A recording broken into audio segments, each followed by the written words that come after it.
Avui comencem un debat de l'estat de la ciutat que la senyora Català ha perdut abans de començar. Ella ha intentat convocar este ple a correcuita per a evitar que les associacions i entitats a les que històricament València li deu la seva identitat no pogueren vindre a participar.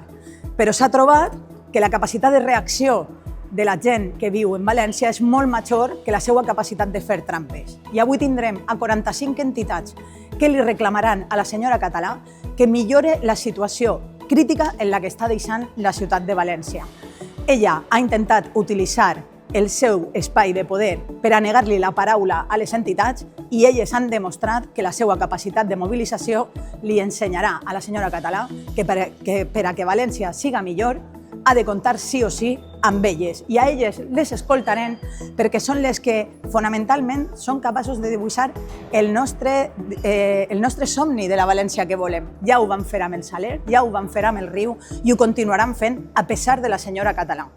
Dit això, en el debat de l'estat de la ciutat el que fem és avaluar el treball que s'ha fet des de l'equip de govern i en concret de la senyora Català. Hi ha un fet que no podem parar de recordar del que fa 10 mesos que va passar, una dana que ens va atravessar a tota la societat valenciana, va deixar 228 persones mortes i en el cas de la ciutat de València, 17 persones que ens van deixar a banda de tots els danys materials i personals que se van patir. La senyora Català va tindre una reacció més que dificultosa, més que negativa davant de la situació que tenia. Ella va mirar cap a un altre costat fins que no tenia més remei. Va intentar que bombers i policia local no actuaren de manera immediata, com així va quedar reflectit. Però el que és més important, ella és coneixedora de que la gestió negligent del senyor Mazón és la responsable principal de que això passara. I no l'hem escoltat demanar cap explicació. No l'hem escoltat demanar cap dimissió del senyor Mazón. L'hem vist en tot moment protegint-lo a qualsevol preu. Quan Català ha hagut de decidir defensar els veïns i a les veïnes o defensar el senyor Mazón i el Partit Popular, ha triat Partit Popular. Per tant, avui ella haurà de respondre si després de tot el que coneguem està disposada a demanar-li responsabilitats al senyor Carlos Mazón, que queda demostrat que no pot durar ni un dia més en el seu càrrec, que ha de dimitir, i si la senyora Català no demana aquesta dimissió, no demana aquestes responsabilitats, és que no pot continuar ni un minut més com a alcaldessa d'esta ciutat. València té una autoestima i un orgull que va molt per damunt de l'orgull del Partit Popular. I això li ho recordarem perquè ella ha organitzat aquest debat a dia d'avui per a separar-lo el més possible de la dana. Recordeu també que va fer que les víctimes no pogueren participar del ple de l'Ajuntament, però compromís les portarem així a que dins de la institució se les escoltara. Dit això, València afronta 3 emergències que són molt greus. L'emergència habitacional, l'emergència climàtica i l'emergència social. 3 emergències que la senyora Català nega de manera sistemàtica. Davant d'una situació en la que més de 3.000 valencians i valencianes cada trimestre se'n van d'esta ciutat perquè no poden viure en ella, la senyora Català se declara liberal i que no vol intervindre en el mercat. El que és necessari és que se topen els preus del lloguer, el que és necessari és que prohibisca els apartaments turístics, que ampliï el parc públic de vivenda i també que faça que tota la vivenda buida que no està posada a disposició de la ciutadania es posi a disposició. Si n'hi ha gent que necessita vivenda i n'hi ha vivendes buides, hem de fer que tota aquesta vivenda isca. Des de Compromís, aquesta és la proposta d'acord que li farem avui. I si ella no la du endavant, nosaltres la portarem endavant en 2027, perquè els valencians i les valencianes tenim dret a somniar que podem continuar vivint en la nostra ciutat.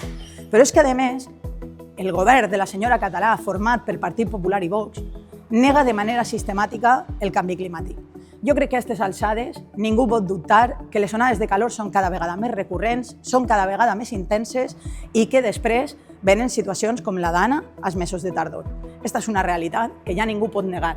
La senyora Català i el seu partit se sostenen en el negacionisme.